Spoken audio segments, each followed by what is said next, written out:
प्रिय सखी, गुरुदेव भगवान के चरणों में कोटि कोटि नमन। गुरुदेव भगवान, इस शरीर से काम वासना खत्म हो गई है। पति को काम वासना बहुत है, क्या करूं, मार्गदर्शन करें। पति के अनुकूल चलना चाहिए।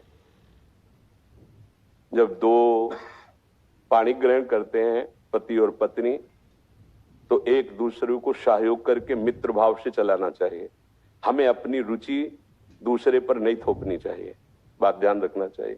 हम दोनों एक मार्ग के साथी हैं, तो हमको चाहिए कि हमें अपनी रुचि उसके अनुकूल करनी चाहिए, उसको चाहिए कि हम अपनी रुचि को एक दूसरे के अनुकूल कर ले।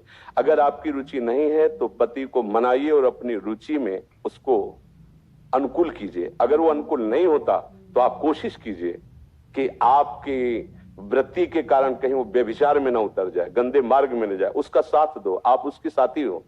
आपका ब्रह्मचर्य उतना महान नहीं होगा जितना पति की आराधना महान होगी। पति को एक मित्र है, मान लो हम कह रहे हो वो पति परमेश्वर होता है, ऐसा मत मानिए।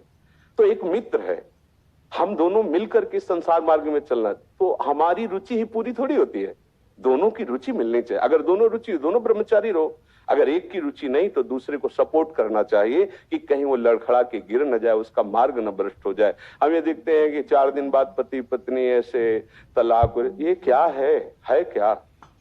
सिर्फ अपनी रुचि का पोषण नहीं होना चाहिए। अगर हम दो मिलते हैं, दोनों मित्र बनते हैं, तो एक दूसरे की रुचि का आदर करें, एक दूसरे की रुचि का सहयोग करें, तभी तो जीवन यात्रा चलेगी। नहीं तो कब ऐसे नहीं चलेगा। आप ब्रह्मचारी बन के बैठो और वो विचार में प्रवृत्त हो जाए, तो आपने पाणी ग्रहण किया था, ये आपकी मित्रता नहीं सही रही। हाँ, वो बहुत ही व्यभिचारी है, अन्य, तो फिर अपने को अलग कर लेना चाहिए। अगर वो एक पत्नी व्रत है तो हमें उसका सहयोग करना चाहिए, उसमें ब्रह्मचर्य की तरफ वृत्ति न रखकर अपने पति की अनुकूलता की तरफ वृत्ति रखनी चाहिए।